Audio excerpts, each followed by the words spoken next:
Halo,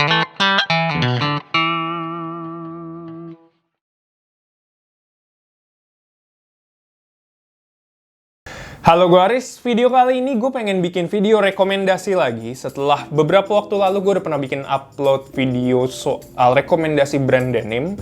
Sekarang gue pengen bikin rekomendasi temennya denim nih, yaitu leather goods. Jadi bisa aja dompet, bisa aja belt, bisa aja aksesoris lainnya yang berhubungan dengan kulit, dan lain sebagainya.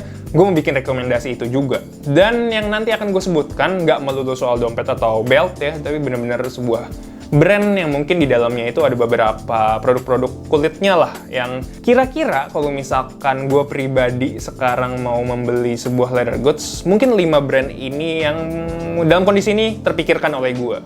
Jadi mungkin langsung aja kita masuk ke rekomendasinya. Seperti halnya rekomendasi denim gue kemarin, di video kali ini gue akan menyebutkan kurang lebih 5 brand denim. Dan nggak dipungkiri ada beberapa brand denim lain yang belum tersebut di video kali ini, yang kalau misalkan antusiasmenya video ini bagus, gue mungkin bikin versi yang lain yang ada opsi-opsi lainnya. Cuman video kali ini gue bikin 5 rekomendasi brand dulu aja. Di nomor kelima ada Sage Leather, dimana gue nggak tahu sih secara pronunciation bahasa Inggris namanya Sage, cuman gue nggak tahu kalau itu disebutnya Sige atau gimana. Pokoknya ini yang gue tampilkan di sini. Ini adalah sebuah brand leather goods. Kenapa gue taruh di posisi kelima? Karena gue sendiri belum pernah sebenarnya beli produknya Sage Leather ini.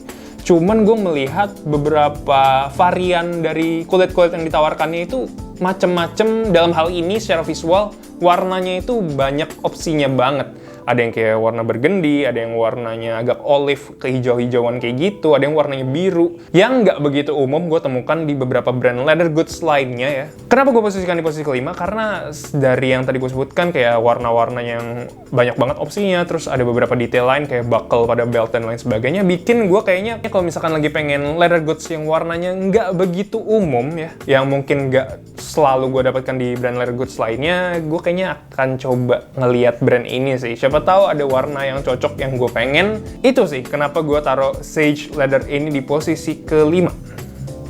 Nomor 4 ada Leathercraft. Mungkin ini adalah sebuah brand yang udah well known banget ya. Skala produksinya pun udah tergolong besar. Memang karena ini brandnya udah, menurut gue udah besar banget sih untuk skala brand lokal. Dan ini adalah sebuah brand yang menurut gue, pertama, harganya relatif affordable. Kedua, variannya macem-macem banget. Dan sebenarnya desain-desain dari Leathercraft ini nggak melulu kayak wah banget sih menurut gue di mata gue ya sejujurnya ya. Tapi lebih cenderung ke aman aja gitu loh. Basic aja gitu. Kualitas kulitnya pun juga bukan yang kayak paling baik banget, jadi cenderung decent aja, oke aja.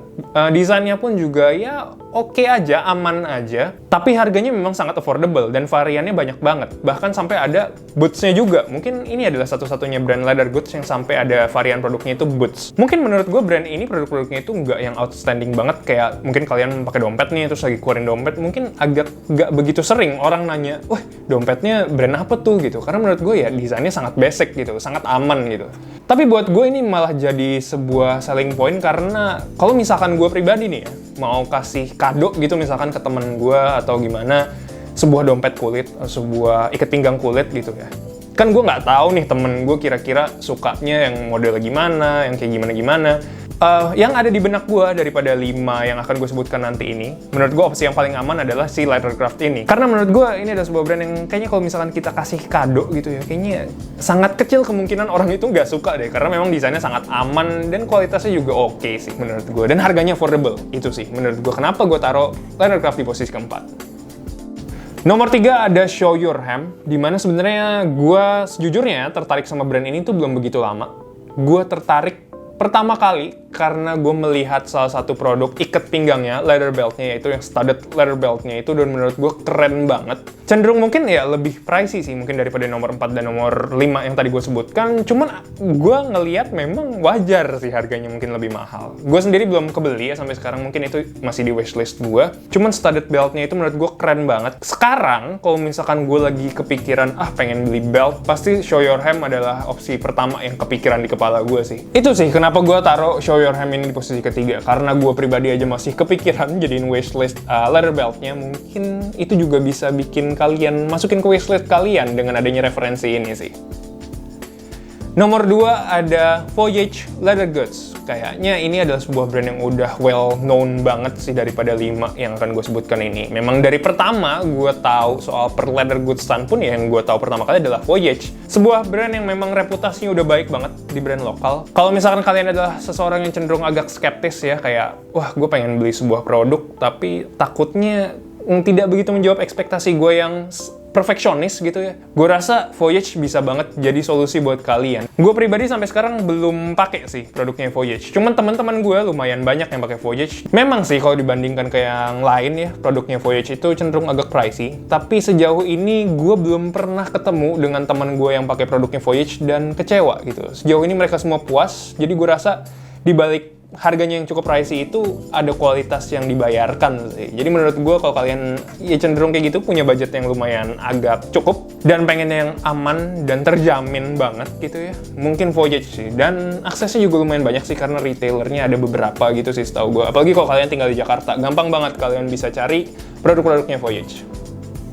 Nomor 1 mungkin kalian nggak kaget lagi sih kalau misalkan gue taruh Revolt Industry di posisi pertama, karena sebelumnya gue juga pernah bikin review video soal dompetnya. Di Instagram gue juga pernah bikin pembahasan mengenai salah satu produknya Revolt Industry juga, dan menurut gue worth sih gue taruh Revolt Industry posisi pertama, karena memang menurut gue ada sebuah karakter ya yang ada di balik brand Revolt Industry ini. Nggak spesifik gue bilang gue suka dompetnya atau gue suka beltnya atau suka produk yang lain, cuman gue lebih suka ke entire brandnya aja sih. Kayak bener-bener mungkin gue pribadi yang nggak yang bener-bener suka sama beltnya Revolt Industry, atau gue nggak bener-bener wah dompetnya Revolt Industry bener-bener yang paling baik di antara yang lain. Cuman gue suka keseluruhan brandnya, produk-produknya macem-macem banget, dan bentuk-bentuknya itu keren-keren banget, desain-desainnya gue bisa dibilang lumayan ngefans sih dengan Revolt Industry ini. Terlebih mereka juga punya sebuah program yaitu kayak custom made gitu, dimana kalian boleh aja nge-request sebuah leather goods yang mungkin nggak dijual secara umum. Kalian hobi naik sepeda, kalian bisa bikin saddle sepeda dari kulit, bisa bikin kursi dari kulit, bisa bikin macem-macem sih. Gue nggak bisa sebutkan satu-satu. Mereka tuh kayak punya program seperti itu yang menurut gue itu jadi sebuah value added banget di mata gue. Buat kalian yang pengen nyari leather goods, umum maupun tidak umum, menurut gue layak banget sih buat kalian. Jangan sampai lupa cek ke Revolt Industry. Oke, gue rasa itu aja sih soal rekomendasi leather goods dari gue. Gak berarti ya, ini nomor 1 itu pasti lebih bagus dari nomor 2, nomor 2 pasti lebih bagus dari nomor 5, dan lain sebagainya. Cuman menurut gue, karena itu benar-benar selera gue, jadi ya itu ranking yang gue bikin. Kalau misalkan saran dari gue, kalau kalian lagi nyari leather goods, jangan dicek nomor 1 atau nomor 2-nya aja, tapi cek 5-5-nya, karena 5-5-nya benar-benar punya nilai jualnya sendiri masing-masing sih. Buat kalian yang pengen kasih gue kritik, saran, komentar, atau rekomendasi lain versi kalian tulis aja di kolom komentar. Jangan lupa follow Instagram gue @shumarlin. Gue rasa itu aja. Semoga video ini menambah referensi dan bermanfaat buat kalian. Thank you udah nonton, sampai jumpa di video-video gue yang lain.